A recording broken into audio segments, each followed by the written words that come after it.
Muy bien, pues todo se acerca al endline y estamos prácticamente casi por dar cierre con broche de oro en las actividades de este segundo día de estas jornadas del segundo foro de ciberseguridad de la Alianza México Ciberseguro.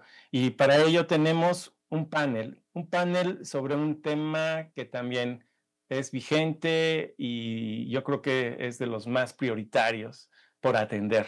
Hablamos de ransomware, la ciberseguridad en el sector financiero, para lo cual pues quiero presentar a Gloria Valencia. Gloria, ella es batuta y además es parte del grupo de trabajo de colaboración de la Alianza México Ciberseguro, quien pues te voy a ceder la palabra para que presentes a nuestros invitados especiales y pues por favor aprendamos más. Muchas gracias. Claro que sí, muchas gracias Ernesto, muchas gracias por la invitación. Muy buenas tardes, tengan todas y todos. Es un gusto darles la bienvenida a este panel que, como ya mencionó Ernesto, se titula Ransomware, la ciberseguridad en el sector financiero. Hoy hablaremos sobre este tema tan relevante en América. Bueno, América Latina se ha convertido en una región que pues tiene un gran porcentaje de ataques de ransomware a nivel mundial. Tiene un alarmante 79% de incidencia de estos ataques, superando ampliamente el promedio mundial de 53%, según el último informe de The Americas Alliance publicado en julio de este año. En particular, las instituciones financieras están enfrentando una ola creciente de ataques altamente sofisticados, con un costo promedio de alrededor de $6 millones por incidente. En este contexto, pues queda claro que la ciberseguridad requiere respuestas integradas, es una responsabilidad compartida desde el sector público, el sector privado, la sociedad civil, la academia, y por ello hoy nos acompañan voces expertas que compartirán con nosotros su conocimiento acerca de esta temática tan importante. Hoy está con nosotros Luis Lima, director general de supervisión de la Comisión Nacional Bancaria y de Valores. Bienvenido. Erika Mata, CISO y directora de prevención de fraudes de Coppel. Bienvenida, Erika. Y Santiago Fuentes, VP de ciberseguridad de Delta Protect y FinTech MX. Bienvenido, Santiago. Muchas gracias a los tres por acompañarnos el día de hoy.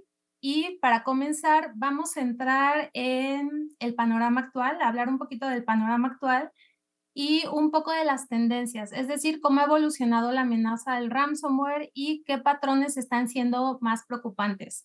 Escucharemos sus tres perspectivas, a mi parecer son complementarias y muy valiosas de ustedes en este tema. Eh, Podemos empezar con Luis. Desde la perspectiva de la Comisión Nacional Bancaria de Valores, ¿cómo ha evolucionado la amenaza del ransomware en el sistema financiero mexicano y qué patrones preocupan más hoy al regulador? Sí, buenas tardes a todos. Me da gusto estar aquí en este panel departiendo con colegas expertos. Claramente el ransomware es una actividad muy lucrativa para los malhechores, ¿no? Incluso esta tendencia es tal que ya ahora tenemos lo que se llama ransomware as a service, empresas que se dedican a facilitar a otros malhechores a lograr vulnerar a las entidades y evidentemente pedir rescate y tener algo lucrativo. Y por un lado, hay cifras como las que ya mencionabas tú, Gloria, y hay otras cifras en las cuales hablan de miles y miles y miles de intentos de ataques informáticos, particularmente en Latinoamérica y particularmente algunas cifras para México, ¿no? No sé, alguna empresa decía que había rechazado por día un promedio de 30,000 intentos de ataque, ¿no? Por ejemplo. Y el ransomware sabemos que es uno de los principales modos de ataque porque tienen mucha experiencia, porque tienen amplio conocimiento y porque también pueden recurrir a terceros para darse esos ataques. Sin embargo, lo que es curioso es que en el sector financiero no tenemos un registro muy impresionante de los mismos. O sea, por decirles, de los que nos reportan, y quiero aclarar, de los que nos reportan a las autoridades financieras, en 2024 tenemos uno de una entidad financiera. En 2025 tenemos uno, perdón, 2023 uno, 24 uno y en 25 no tenemos ahorita ninguno. Eso se puede leer de varias formas. Una de ellas, y como comentaba un ponente anterior a este panel, quizás el sistema financiero sea más robusto en el aspecto de ciberseguridad que otros sectores y por lo tanto no sea tanto un blanco. Eso sería agradable. También podríamos pensar lo contrario, que sí es un sector bastante atacado y que sin embargo por algunas razones no lo reportan. Hay incentivos que las entidades financieras reguladas por nosotros tienen para no reportarlo, lo cual pues no nos agrada. Y entre lo que pudiera ser que fuera un sector menos atacado, por un lado, pero por otro también pudiera ser que los ataques y los ataques de ransomware no afecten, porque pues, no siempre afectan a la información valiosa, ¿no? O otro caso que también no podemos descartar y que pues, así es la vida, paguen el rescate, ¿no? Entonces, de alguna manera, aunque sabemos que hay un auge en este crimen, los registros en las entidades financieras, en este rubro en particular, no son tantos. Hay otros aspectos de vulneración que son más importantes que el ransomware. No estoy diciendo que no sea relevante, lo que estoy diciendo es que ahorita no tenemos cómo medirlo. Y un aspecto relevante de este ataque es que generalmente van por una triple extorsión, ¿no? Primero, piden el rescate para poder entregar la información que ha sido encriptada. El segundo, exfiltran la información, la roban y le piden al afectado un rescate para no venderla, no divulgarla, ¿no? Y el último es, a pesar de que hayan pagado el rescate, pues la venden.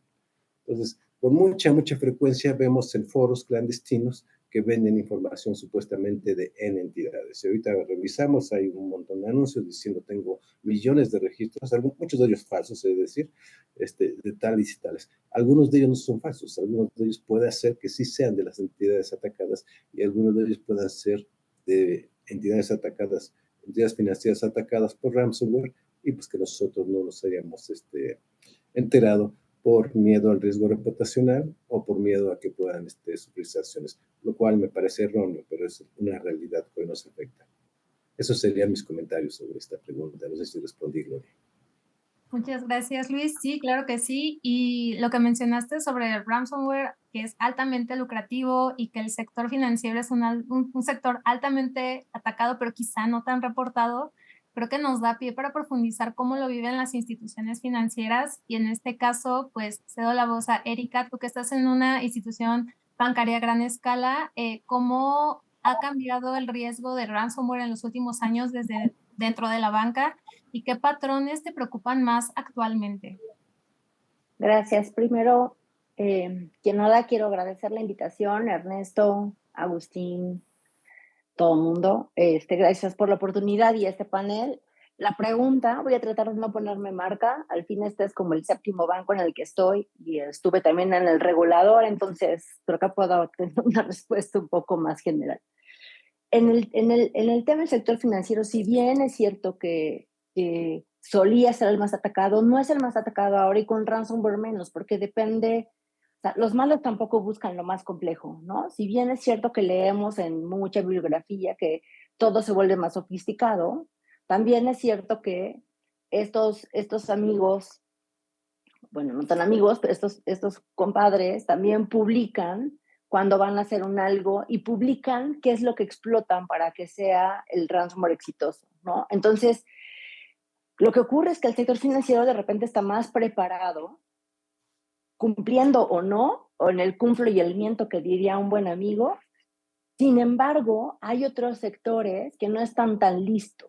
Tema gobierno, sector salud o manufactura, etcétera, ¿no? Entonces, sí hay cada vez más ataques con más frecuencia y hay derivaciones de mismos tipos de ransomware. O sea, estaba Lockbit de moda, pero después Akira, que se vuelve como un hijito o parte de, etcétera, ¿no? Todos estos son ransomware as a service, como ya decía Luis. Pero sin embargo, lo que estamos viendo ahora es, sí, cada vez son más sofisticados en el sentido de, con el uso de inteligencia artificial, se hacen los vectores iniciales de ataque, que casi siempre es ingeniería social, o una llamada, o un correo electrónico, ya sea un phishing, o un bug, o un algo, que hacen que la gente también caiga más fácil, porque cada vez es más difícil detectarlos, ¿no? Y lo que viene es la hiperpersonalización de servicios. Y esta hiperpersonalización de cosas va a hacer que cada vez sea mucho más difícil distinguir entre el Luis Lima de la comisión y entre un Luis Lima que no sabemos quién es, ¿no? Y entonces, si hay cada vez más, y en la parte de la preparación, sin importar si es sector retail, si es sector financiero, si es sector salud, o si es sector manufactura, o si es el gobierno, el chiste es estar preparados para que seamos capaces de, cuando ocurre, lo identificamos temprano, todos avisan antes, ¿no? O sea, desde WannaCry en el 2017 avisó 3 meses antes, ahí voy y esto es lo que exploto. Lockbit avisó desde el 2019 que explotaba, y en el 2023 hubo la amenaza esta para todo el mundo. Entonces todavía hubo desde el 2019 hasta el 2023 unos meses para poder reaccionar, ¿no? Entonces, Lockbit, por ejemplo, entre octubre, que fue la amenaza, y diciembre de ese mismo año, ya tenía más de 80 empresas en México con un ransomware, ¿no? Y no del sector financiero no necesariamente. Hemos visto otros que pasan en otros sectores. Entonces, la frecuencia es cada vez mayor, y lo que obliga a las organizaciones del tamaño que sean y del sector que sean es estar más preparadas para identificarlo lo más pronto posible, hacer los deberes, y entonces cuando ocurra, si te ocurre, es pues reaccionar lo más pronto para recuperarte en unas horas y no en meses, ¿no? Y bueno, para allá supongo que vamos a ir platicando de qué cosas hay que hacer. Es cierto que los pagos de rescate cada vez de repente empiezan a ser mayores, porque no nada más tenemos inteligencia artificial, tenemos servicios en la nube y se pierde trazabilidad de dónde están los datos, cosas que prometen como alta disponibilidad que no necesariamente son tan disponibles, etcétera. Pero solo para tener una idea, la tendencia en México y Latinoamérica es de frecuencia de ataques de ransomware es más alta que en el mundo. En México llegamos al 74%, entonces eso es mucho más alto que el promedio que hay. Y el costo de un ransomware en Latinoamérica está en promedio en $387,000 por evento, ¿no? Entonces, para que nos demos una idea de cuán lucrativo puede ser o no. Si estamos listos, pudiera no costarnos. Si no estamos listos, pudiera costarnos eso y mucho más. Sí, gracias, Erika. Lo que compartes sobre que los malos tampoco buscan lo más complejo, pese a la sofisticación de los ataques y demás, lo que viene con lo que mencionas de la hiperpersonalización del servicio. Lo importante creo que es, como bien dices, estar preparados, identificar lo más pronto posible, y pues sabemos que es una industria, algo que está creciendo y es altamente lucrativo. Esto es muy relevante y podemos pasar a lo que ocurre dentro del ecosistema fintech. Santiago, desde tu experiencia en este sector, ¿cómo percibes el riesgo del ransomware en comparación con jugadores pues, de todo el ecosistema financiero? ¿Cómo, desde tu experiencia, cuéntanos un poquito más de esto, por favor? Sí, buenísimo, Gloria. Y bueno, un saludo a todos y a todas las que nos acompañan. Un gusto compartir este foro con colegas, ¿no? Y pues después de inicio una semana pues bastante movida, y más jueves y viernes de forma presencial. Y pues bueno, yo creo que inicialmente la diferencia que percibimos desde la industria fintech, ¿no? Y también partiendo un poco pues de esta supuesta agilidad que existe en este modelo de finanzas tecnológicas, y ahí nace la palabra fintech. Yo lo veré en dos frentes principales. El primero va un poco en cuanto a la infraestructura, ¿no? Creo que hay que hablar un poquito de infraestructura y arquitectura. Si volteamos a ver a jugadores tradicionales del sector bancario, pues me atrevo a decir que pues a final de cuentas los sistemas son mucho más robustos, son sistemas legacy, es infraestructura on-premise, ¿no? Hablamos de mainframes, que a final de cuentas pues este ciclo de desarrollo en muchas ocasiones, no en todas, ¿no? Hay unos grandes y muy buenos jugadores, pueden ser muchísimo más ágiles, ¿no? A diferencia de una fintech que de forma natural y nativa nacen en la nube con stacks tecnológicos pues un poco más modernos, que utilizan microservicios como APIs, mucho software as a service, y de esa forma se reduce bastante este riesgo de terceros que pueden haber. Entonces, eso por un lado, ¿no? Sí me atrevo a decir que, ojo, también hay muchos bancos que hoy en día ya están 100% basados en la nube, ¿no? Y que al mismo tiempo al estar ya sea con un proveedor de nube pública o privada, o incluso utilizando AWS, GCP y Azure para mencionar algunas de las nubes, pues a final de cuentas ya viene de forma nativa esa seguridad, ¿no? Que a final de cuentas algo que vemos mucho hoy en riesgos es pues, toda la parte de robo de credenciales, escalamiento de privilegios, ¿no? No tal cual el ransomware per se de encriptar un archivo, como pues Erika y Luis lo estuvieron mencionando.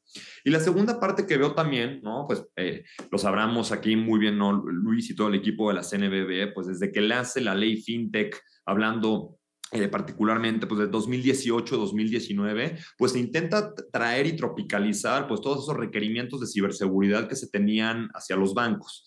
Entonces, ¿qué sucede también en cuestiones de esta agilidad de innovación que muchas veces se volteaba a ver modelos fintech mucho más robustos, por ejemplo, en Londres, ¿no? En todo el Reino Unido, ¿no? Cuestiones de Open Finance, cuestiones pues, de FinTech as a Service, pues a final de cuentas tienen que traer dentro de sus entrañas pues esta robustez a nivel de cumplimiento en materia de seguridad de la información, tener un plan director de ciberseguridad para un corto, mediano y largo plazo. Entonces, eso se trae, ¿no? Se trae de la banca tradicional hacia la FinTech. Entonces, puntualmente yo sí me atrevo a decir que gracias a esta agilidad, que ojo, no solo fintech, sino también bancos tienen hoy en día de infraestructuras en nube mucho más robustas, se vuelve mucho más resiliente. Luis ya nos compartió los números y las cifras, ¿no? Pues los pocos incidentes que se tienen detectados a nivel de ransomware en México. Sí me atrevo a decir, y pues hablar por todos los colegas que están aquí, que el sistema financiero que tenemos hoy en México y la robustez en cuestiones de seguridad, sí me atrevo a decir que estamos en los primeros lugares a nivel mundial, todo pues nuevamente, ¿no? A partir de la regulación y a final de cuentas tendemos a una sobreregulación o a un extreme compliance que demuestre pues a todos nuestros stakeholders, colaboradores, inversionistas y jugadores adicionales, pues el cómo tanto un banco como una fintech pueden invertir. Entonces, pues sí, me atrevo a decir que y lo decía Erika, ¿no? Hemos visto muchos ataques de ransomware en otras industrias un poco más tradicionales, retail, manufactura, que a final de cuentas, pues lo mismo, o sea, lo comparo de igual forma, ¿no? Un sistema un poco más tradicional on-premise versus una infraestructura que tenga ciclos de DevSecOps bastante bien desarrolladas para poder asegurando cada ciclo de desarrollo de un producto. Eso hablando de infraestructura, ¿no? Ya después si hablamos pues, de la seguridad de los aplicativos, creo que se lo podemos dejar para más adelante dentro del panel, pues creo que principalmente va por ahí, ¿no? Entonces, afortunadamente sí hemos visto esta disminución en tipos de ataques de ransomware, infraestructuras basada 100% en la nube, pues a final de cuentas creo que ya también, ¿no? Tanto bancos como fintech empiezan a implementar ciclos de desarrollo mucho más ágiles, pues que les permite desarrollar y lanzar a producción soluciones y productos pues seguros desde la raíz, ¿no? Gracias, Santiago, y muchas gracias también por destacar las diferentes infraestructuras y sus riesgos. Muy relevante poder conocer esta visión para tener un panorama más amplio sobre el tema y muchas gracias a los tres. En la segunda ronda queremos enfocarnos un poco más en las estrategias de resiliencia, cómo se están preparando o cómo deberían prepararse las organizaciones frente a esta amenaza. Vamos a retomar con Luis y seguiremos el mismo orden. Luis, desde el punto de vista normativo, ¿cuáles son hoy las principales exigencias o recomendaciones de la CNBV en materia de ciberseguridad operativa?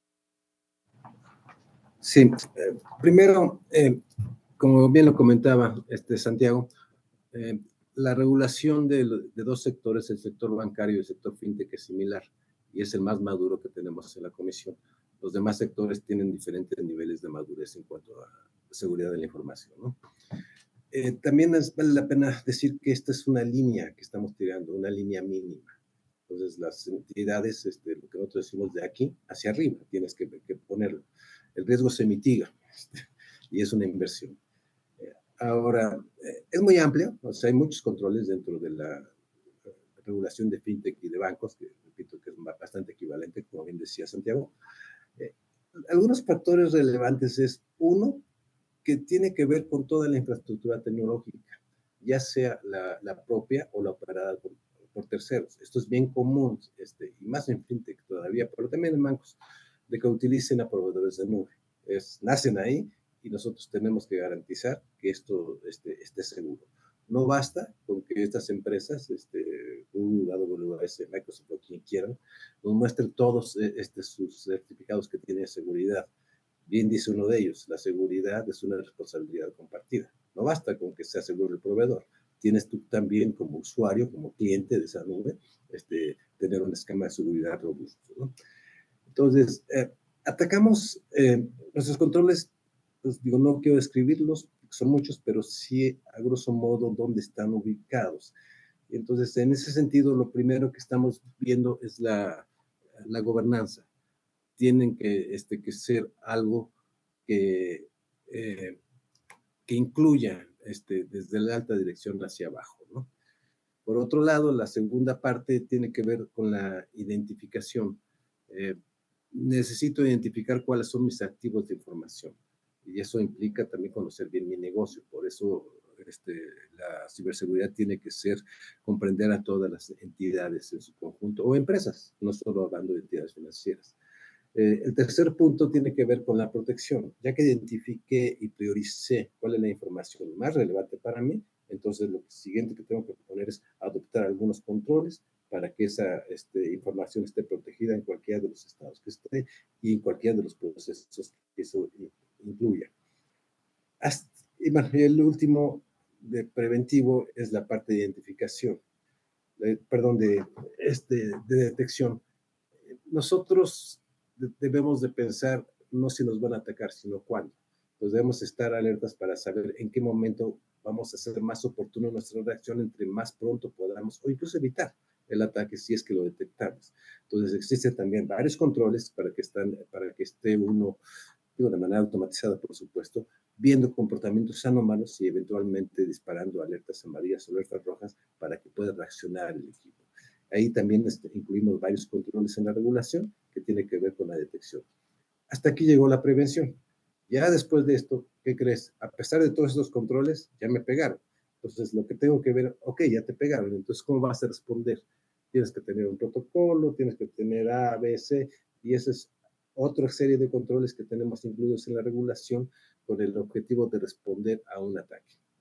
La respuesta al ataque tiene que ser muy cuidadosa, porque en nuestra experiencia las entidades tienden a querer retomar la operación de inmediato, sin saber que se están golpeados y si se paran de inmediato, pues los van a golpear más fuerte, porque a veces esa es la treta del maleante, ¿no?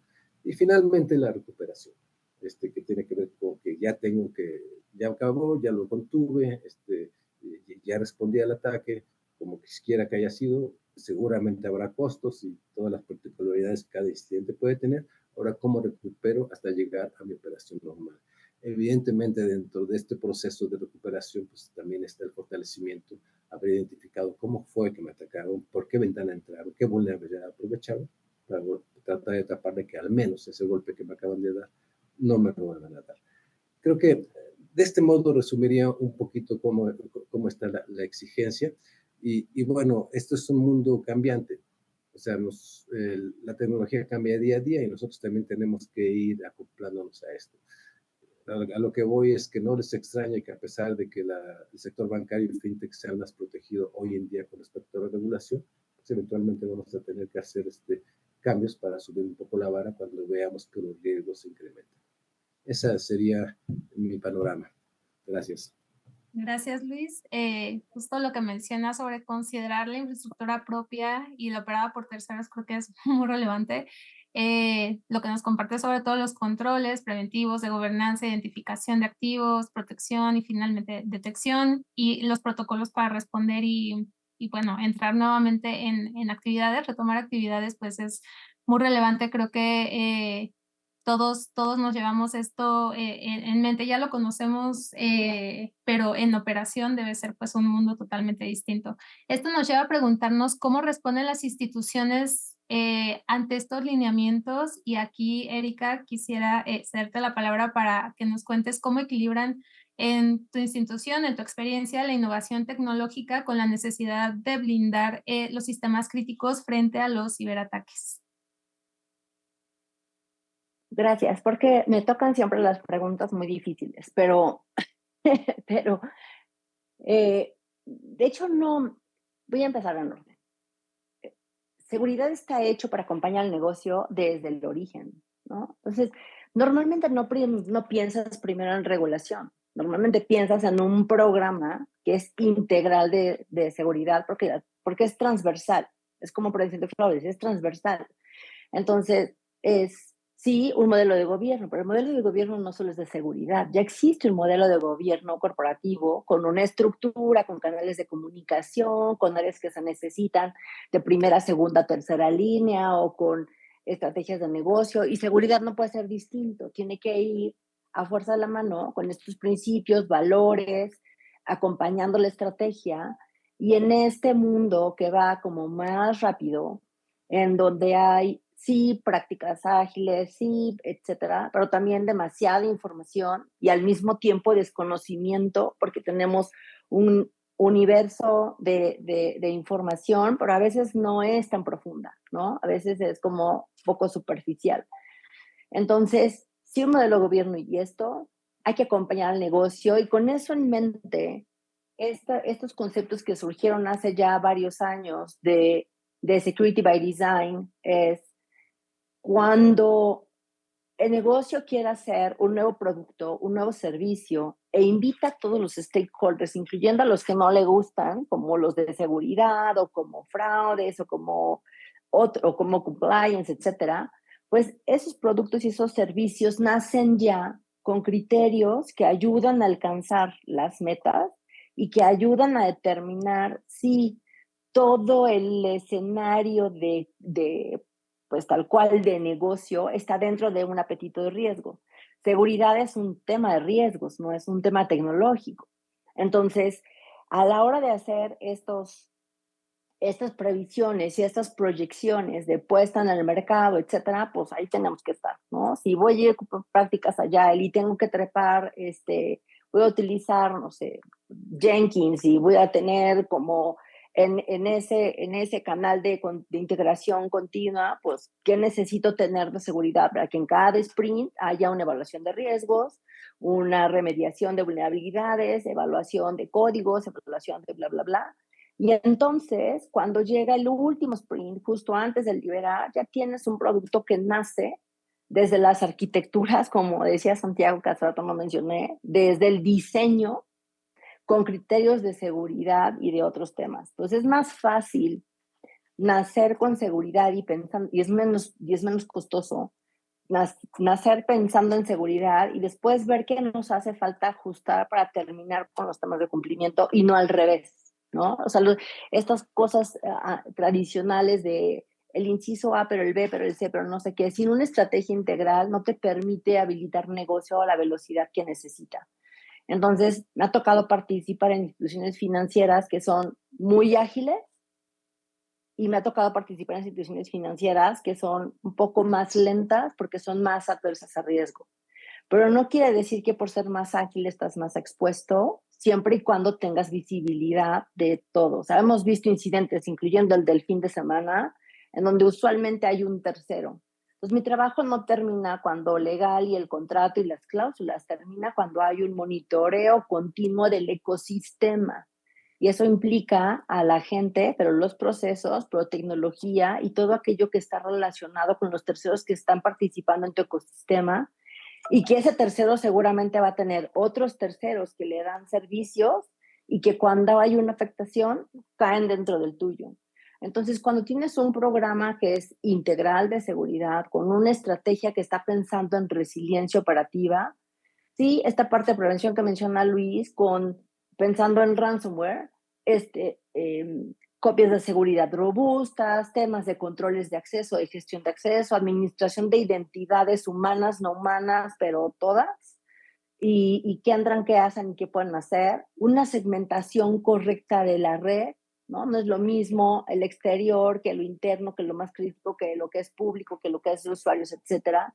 Y que cuando hay un algo, como en la antigüedad, ¿no? O sea, por capas. Quiero que llegues a un lugar en donde no me afectas más, y siempre esto por capas va a existir. Eso busco la segmentación, tener incluso segmentación, microsegmentación a nivel de aplicación. Entonces tienes servicios encapsulados, pensando en un principio de Zero Trust o de solamente aquello que está autorizado puede acceder. No es una tecnología, es un principio. Y entonces, esto que no es tan nuevo empieza a actualizarse, ¿no? Entonces, segmentación, pero actualizaciones, pero identificación de vulnerabilidades y parches. Y se dice súper fácil, pero si no experimentamos, si no probamos, si no practicamos con la gente y con la tecnología, entonces no estamos blindándonos, ¿no? Entonces, prevención, pero la detección, incluyendo monitoreo continuo, y no me refiero al SOC, que solo monitorea actividades que llegan de amenazas externas generalmente, o hace una correlación de actividades de usuarios, sino un monitoreo continuo del ecosistema, cómo opera, cómo funciona, si hay cosas extrañas, si hay anomalías, si hay intentos fallidos. O sea, esas cosas de repente no son tan revisadas porque creemos que estamos en un círculo de confianza, y a veces el círculo de confianza no es tan confiable, ¿no? Y finalmente, el tema de respuesta implica práctica, ¿no? ¿Cómo sé que el asistente sabe a quién llamar cuando detecta algo raro? ¿Cómo sé que el de la tienda informa cuando ve que alguien está comportándose de forma extraña, para que se investigue? ¿En dónde tengo que reportar un correo que me parece sospechoso y que me digan si lo abro, si no lo abro, si lo cierro, lo borro, de dónde, qué le hago, ¿no? Entonces, esa práctica hace que verdaderamente nos volvamos rápidos en la identificación, en la acción, y rápidos en la respuesta. Y eso significa colaborar, ¿no? O sea, colabora recursos humanos, pero colabora seguridad corporativa, pero colabora seguridad de la información con ciber, pero colabora sistemas, pero colaboran los negocios, y así todo mundo, cada quien en su trinchera tiene algo que hacer. Y a veces se nos olvida eso, ¿no? Como que de repente pensamos que todo es tecnología, porque el marketing lo dice, ¿no? ¿Cuántas cosas de tecnología hay? Pero no siempre pensamos como en la gente. Y las estadísticas y cualquier reporte que quieras leer dice, el problema de seguridad es el factor humano, capa 8, pero nadie lo entrena, nadie le dice por qué es importante y cómo identificas, por qué es importante cuidarte, por qué no pones tus fotos de Facebook, en dónde estás, a qué hora haces cada 5 minutos, ¿no? Entonces, como que estamos haciendo cosas un poco chistosas, y creo que yo siempre he sido así como media controversial. Entonces, necesitamos tomar las cosas por donde nos está doliendo y no por lo que se ve bonito. Si tú me preguntas hoy, por ejemplo, ¿a quién contrato en seguridad? Todo el mundo quiere hacer pentesting, todo el mundo quiere hacer red team, todo el mundo quiere hacer la parte fancy de seguridad. Por eso cuesta 16 o 20 veces más caro que hacer prevención. Porque cuando reaccionas ya pagas lo que sea.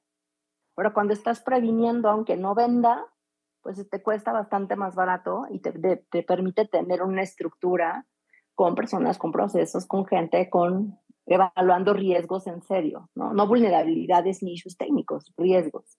Y entonces se pueden tomar decisiones más informadas que afectan al negocio o que ayudan al negocio a estar como el primero en las revistas, porque vendes confianza y no quieres perder esa confianza, ¿no? Un incidente te puede hacer perder esa confianza de la que hoy vivimos, ¿no? Likes o tirarte todas las redes con haters, y etcétera, ¿no? Entonces, creo que hay que balancear un poco, y seguridad sí tiene que cambiar mucho esta mente de necesitamos hablar cristiano, necesitamos hablar negocio, necesitamos hablar con las personas y necesitamos comprender qué tecnología o qué herramientas me van a ayudar a alcanzar esos objetivos que estamos buscando al negocio. Y a veces eso nos cuesta trabajo porque hay muchas cosas afuera que son muy atractivas. Sí, totalmente. Muchas gracias, Erika. Tu visión sobre que la seguridad debe ser vista de forma transversal, acompañar al negocio, que la cultura interna es una clave en la ciberresiliencia, considerar la la seguridad en general como tema de riesgos, no tanto un tema tecnológico, y la importancia de monitorear el ecosistema, los terceros, la importancia de la colaboración. Digo, creo que hay muchos highlights en todo lo que nos has compartido. Muchas gracias por eso. Nos da pie a pasar con Santiago. Cuéntanos, Santiago, ¿qué ventajas o desventajas ves en una fintech frente a pues, organizaciones como un banco en términos de ciberresiliencia? Estás en mute. Gracias. Gracias, Gloria. Y pues bueno, dando un poco de continuidad a lo que dice Luis y Erika, que nos acompaña ahí, ese lindo perrito. Pues mira, yo creo que ambos tienen sus pros y sus contras, ¿no? O sea, me atrevería a decir, partiendo de la parte de las fintech, ¿no? Y va muy relacionado a los comentarios anteriores que di en cuanto a, oye, están basados en una infraestructura en la nube, utilizan APIs. Creo que los riesgos que tienen de terceros o de proveedores pueden ser mitigados de forma mucho más sencilla y al mismo tiempo, pues, creo que en su naturaleza está esta agilidad en cuestiones de parche de vulnerabilidades, de deployar, pues, ¿cómo decirlo, no? Pues sí, ir parcheando vulnerabilidades de forma mucho más ágil. Pero al mismo tiempo, pues tienen una escasez de recursos, de tiempo y de conocimiento, de equipo interno, acompañado a este crecimiento en regulación que pues muchas veces va a frenar todo esto positivo que acabamos de decir. Y a diferencia de los bancos, un poco la infraestructura, yo lo que veo pues más que nada es, pues tienen estos riesgos de la tecnología legacy que tal vez pueden venir cargando de muchos años, pueden tener ciertos activos críticos obsoletos o que incluso no tienen identificados en ciertos activos pues que puedan estar expuestos por ahí. Cada vez hay más presión regulatoria y al mismo tiempo, pues esto viene acompañado de ataques mucho más sofisticados y targeteados, ¿no? Yo lo veo de esa forma. Pero al mismo tiempo, pues tienen todo lo contrario a una fintech. Tienen un poquito más de tiempo, que bueno, sé que Erika va a decir, no, todos estamos vueltos locos acá con cuestiones de tiempo, pero en su mayoría, pues sí hay recursos y sí hay conocimiento, ¿no? Entonces, eso yo lo llevaría más a nivel conclusión. Y yo un poco en la parte de la ciberresiliencia, yo lo que vería también es, obviamente un banco está muchísimo más preparado tal vez a un APT, ¿no? O incluso un ataque de día cero. Y al mismo tiempo, pues los bancos empiezan a implementar ya soluciones de ciberresiliencia y ciberinteligencia muchísimo más avanzados, ¿no? Desde cuestiones de monitoreo en dark web, también ver, oye, cuáles son las tácticas que están utilizando atacantes a otros bancos en otras regiones del mundo. Y eso viene nuevamente con conocimiento y con recursos económicos. Creo que también pues, tienen muchos retos de fraudes en pagos, cuestiones de prevención de lavado de dinero, muchos temas de business email compromise. Creo que empieza como en los top ataques de mayor riesgo para un banco hoy en día. Cuestiones de ingeniería social muchísimo más targeteadas que muchas veces soluciones de seguridad en correo electrónico avanzada no frenan, ¿no? Entonces, ¿qué va un poco más allá al tener también, por lo general los bancos tienen una plantilla de colaboradores mucho más robusto que una fintech, ¿no? Hablando a nivel general en México. Y por otro lado, no, pues creo que también para las fintech algo que vemos mucho, pues es cada vez se utilizan más el tema de las APIs, ¿no? Que para quienes no tengan como ese conocimiento técnico, funge como un puente de comunicación, ¿no? Entonces cada vez hay más endpoints, hay más APIs y pues ahí hay un riesgo impresionante, ¿no? En cuestiones de APIs hoy en día es el mayor riesgo que vemos para fintechs. Vemos también hoy en día muchos riesgos que incluso pues, se ha comentado, dice que hay muchas iniciativas por parte de la comisión en ese sentido, el famoso SIM swap y el fraude que hay también a raíz de esto, de poder acceder a credenciales de usuarios, pues se ve mucho riesgo con eso.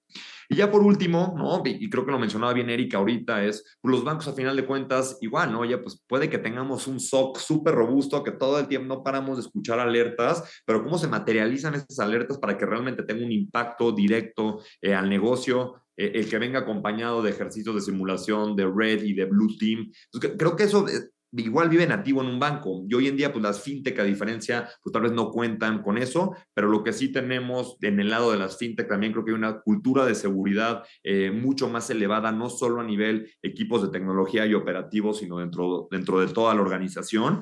Y en esta parte de automatización y ciclos de monitoreo 24/7, pues creo que también hay mucha madurez de este lado, ¿no? Entonces, pues a nivel general creo eso, ambos tienen sus pros y sus contras, partiendo un poco de la naturaleza del negocio, los años que llevan en el mercado, la adopción de nuevas tecnologías, hoy en día temas de inteligencia artificial como arma de doble filo, tanto para la defensa como para el ataque, y no nada más eso, sino también para automatización de workflows y de playbooks internos para mostrar esa ciberresiliencia en la etapa en la que esté el negocio, ¿no? Y aplica para fintechs y bancos y creo que también para cualquier otra industria tal vez un poco más tradicional. Pues muchas gracias, Santiago. Muy valioso esto que nos compartes, nos señalas sobre los pros, los contras, cómo puede ser clave en la ciberresiliencia y los retos, el panorama que nos compartes de las fintech en general. Todo esto es, creo que muy valioso. Vamos un poco sobre tiempo, así que les voy a ceder la voz para un mensaje de cierre. ¿Qué reflexión les gustaría compartir con la audiencia? Ahora cambiamos el orden y empezamos contigo, Santiago. Cuéntanos qué reflexión le darías a la audiencia. Sí, pues miren, yo creo que muy a nivel general, pues el tema de concientización, seguimos viendo una gran área de oportunidad en ese sentido. Pues creo que también, lamentablemente, mucho del contenido que hay hoy en día pues puede ser aburrido o poco atractivo, entonces tal vez gamificar un poquito la parte de concientización para sus colaboradores. Y en esto que decía, oye, una falta de tiempo, de recursos económicos y de conocimiento, pues al final de cuentas hay muchos frameworks, ¿no? Oye, voltear a ver, por ejemplo, un ISO 27001 o un NIST 2.0 y hacer un checklist, ¿no? Y empezar a mapear, oye, ¿cuáles son los riesgos que voy teniendo y cómo los voy minimizando? Pues es a lo que los invito. Octubre, mes de la ciberseguridad a nivel global, pues seguramente muchas empresas van a generar mucho contenido gratuito o cortesía, ¿no? Que pues al final de cuentas se pueden descargar y compartir a la organización. Empezaría por ahí y ya de eso, pues plantear ese plan director de ciberseguridad como lo requiere la CNBV y Banco de México en un corto, mediano y largo plazo. Muchas gracias a todos y gracias por la invitación. Gracias, Santiago. Erika. Gracias. Bueno, ya me ganó, Santiago, unas cosas, pero sí creo que hay que salir de la caja y pensar más allá de solo seguridad por seguridad, sino pensar en el negocio. Educación, educación, educación. A mí no me gusta tanto llamarle concientización porque necesitamos llegar al momento en el que se nos ponen las venas y así como cierras el coche cuando te bajas y le pones la alarma, pues igual deberíamos hacer protegiendo el negocio y lo que hacemos en el día a día. Entonces, sí, educación, educación, educación. Dos, colaborar. O sea, en la vida real, por mucho que hay cosas escritas, de repente nos cuesta trabajo la colaboración. No importa si es primera, segunda, tercera línea, es transversal y todos tenemos responsabilidad, algunos fiduciaria, algunos no, pero todos estamos por la organización y además la colaboración no se queda en tu ecosistema, se queda con el resto de industrias.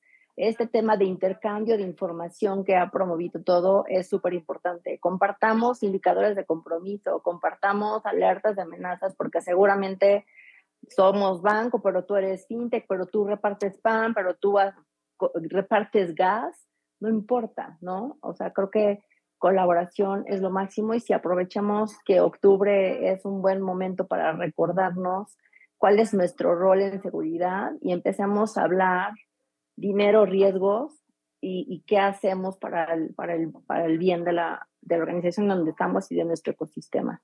Muchas gracias. Gracias, Erika. Y Luis, adelante. Sí, gracias. Bueno, mis recomendaciones primero es el compromiso de la alta dirección, muy específico y no hablando solo del sistema financiero, sobre todo del sistema no financiero, porque a fin de cuentas tenemos que convencer a quien maneja la chequera, ¿no? Entonces, si eso no nace de arriba hacia abajo, no va a tener éxito jamás. Después me uno un poco al comentario de Erika, tiene que ser un enfoque holístico. O sea, muchos de nosotros somos administradores de riesgos. Entonces, lo que tenemos que hacer es administrar riesgos y los riesgos se manejan en conjunto y se manejan en toda la empresa, no importa lo que ésta se dedique. También considerar que es un esfuerzo continuo. Lamentablemente esa es la historia. La tecnología, cualquier tecnología siempre ayuda a los buenos y ayuda a los malos. Desde el teléfono fijo que nació para ayudar a todos. Entonces no va a ser exclusivo para los bienhechores. Y el último recomendación que haría es piensen en adoptar un marco de seguridad de la información. porque en muchas ocasiones no sabemos ni por dónde empezar, sobre todo si no tenemos mucha conciencia, si estamos aprendiendo de este negocio. Quizás esto no vaya para una entidad financiera, menos a un banco, una fintech, porque ellos ya tienen esto bastante en la mente, pero sí para cualquiera que quiera ser resiliente, y todo el mundo que utilice, aunque sea en menor grado la tecnología, tiene que buscar ser resiliente. Está adoptado un marco de seguridad, hay varios, no se contraponen, y no es una camisa que le quede a todo el mundo. Cada quien puede ver de qué tamaño tiene que adoptar este marco, qué controles va a meter, dependiendo de sus necesidades propias después de un análisis. Esas serían mis recomendaciones y bueno, aprovecho para agradecer a la asociación la invitación. Muchas gracias, Liz. Pues bueno, con sus conclusiones nos queda claro que hay caminos para actuar desde una mejor gestión de riesgos con terceros hasta fortalecer nuestras capacidades, la educación, la cooperación. Nos llevamos muchos highlights de este rico panel. Les agradezco mucho a todas y todos los que se conectaron por su atención, a nuestros panelistas por compartir su conocimiento con todos nosotros y los invito a que sigamos conversando y colaborando para construir una región, un país más segura y resiliente. Muchas gracias y cedo la palabra nuevamente a Ernesto. Gracias a todas y todos. Gracias. Muchas gracias Buenas por la tardes. participación, moderación, Gloria y grandes aportes que hicieron los tres, Erika, Luis y Santiago.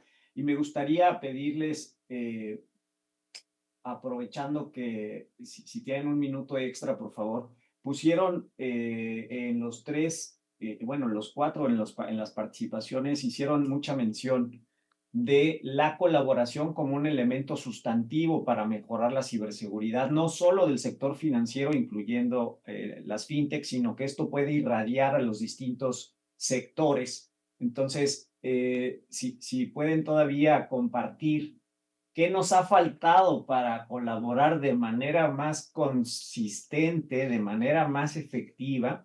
Yo he escuchado en varios foros nacionales, internacionales de varios sectores, que uno de los puntos que ha inhibido esa colaboración es la falta de confianza. Entonces les preguntaría a los cuatro, ¿cómo le damos la vuelta a ese obstáculo de la confianza?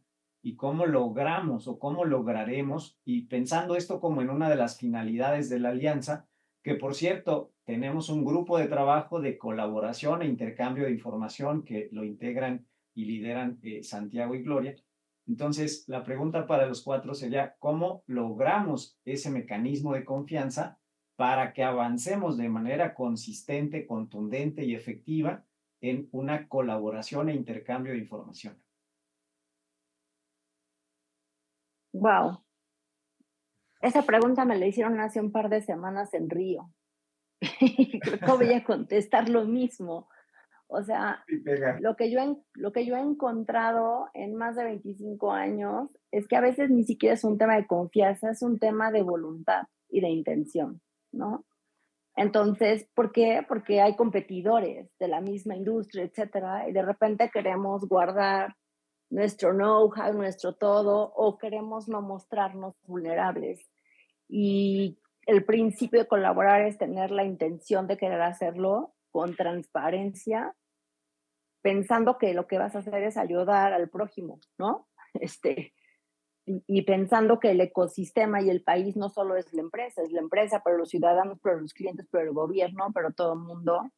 Y necesitaríamos tener una mente más pensando en el bien de la sociedad que solo beneficio como industria, ¿no? Es mi humilde punto de vista.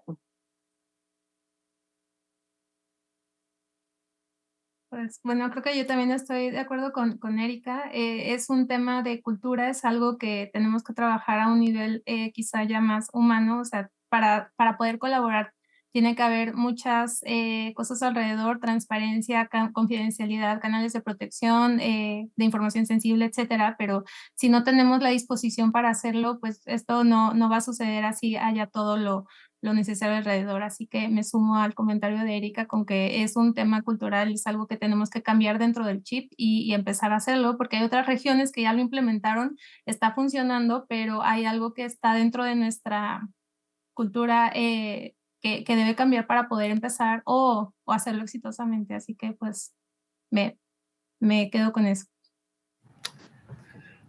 Si quieren, yo, Ernesto, pensaría primero que debemos de definir un alcance. O sea, ¿cuál es el objetivo? ¿Qué es lo que queremos hacer? Cooperar es una palabra muy amplia. Empezaste hablando de compartir información. Entonces, ahí sí, primero hay que tener una carretera. O sea, ¿por dónde? ¿Cuál va a ser el canal para que podamos cooperar? Por ejemplo, nosotros, y lo sabe Santiago y lo sabe Erika, nosotros difundimos información que pueda ser útil para prevenir, por ejemplo, indicadores de compromiso. Pues cuando nos enteramos de que haya algo, un peligro latente, o que le sucedió a alguien algo, de manera anonimizada, lo compartimos y se lo mandamos a nuestro directorio, que son básicamente los CISO de los sistemas de examinación. Entonces, si eso es algo así lo que buscamos, quizás no sea tan complicado, quizás, porque no incluye información sensible, porque no es algo que me va a dar ventajas competitivas, lo que me va a decir nada más cómo defenderme. Ese podría ser una opción. Si el alcance es más allá, híjole, pues sí tendríamos que ver de todas maneras por qué vehículo, por qué carretera, cómo vamos a compartir, qué vamos a compartir, y que sea algo que realmente sea útil, ¿no? Porque hay unas entidades que no voy a decir su nombre para que no parezca internacional, para que no parezca crítica destructiva, que alguien comentaba, pero es que me llegan 20,000 alertas, ¿tú crees que les voy a hacer caso? Y la mayoría de ellas son falsos positivos. Entonces, pues por ahí no va. El chiste es que sea algo que nos haga, que sea de utilidad para todo y que sea información valiosa, ¿no? Y ver el alcance hasta dónde vamos, anonimizada, que no tenga información sensible. ¿Eso es lo que queremos? ¿Compartir indicadores de compromiso o queremos compartir experiencias que ya sea algo un poquito más complejo y tendremos que organizarnos y ver si el tiempo nos va a dar para eso? Ese sería mi comentario. Creo que deberíamos de buscar un objetivo y buscar un canal en esto. Bien, y pues nada más tomando un poco de lo mejor de lo que mencionó Erika, Gloria y Luis, pues a final de cuentas, yo como lo veo, ¿no? Realmente, pues, ¿cuál es el impacto directo o indirecto que tiene la industria en el PIB del país, ¿no? Empezaría por ahí.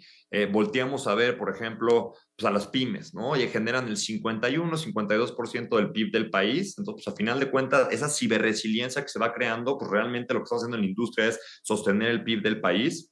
Creo que justamente sí tenemos que definir una carretera en la cual, ¿no? Que es pues, prácticamente lo que está haciendo la Alianza hoy en día, es pues esta integración que ha logrado de ser exitosa en las naciones más innovadoras del mundo. Hablemos de Corea del Sur, hablemos de Copenhague, hablemos pues, en Europa, en Estados Unidos, en Israel, ¿no? Modelos de innovación que realmente generan valor económico, pues es esta interacción entre gobierno, academia y sector privado, ¿no? Que pues creo que muchas veces pues esos objetivos pueden estar distantes, pero pues al final de cuentas creo que es pues, lo que se está buscando y lo que se está trabajando hoy en la alianza. Entonces, pues felicitarlos, seguir, ¿no? Celebrando este tipo de iniciativas, pues seguir compartiendo y pues definir pues, qué sigue también para el país, ¿no? Hay que voltear a ver a Chile, hay que voltear a ver pues, también a la Unión Europea con temas de GDPR, con cuestiones también de Open Finance y de Open Banking, ¿no? Al final de cuentas, pues la información es poder, hay que compartirlo y pues ir creando esa resiliencia por los jugadores que estamos aquí.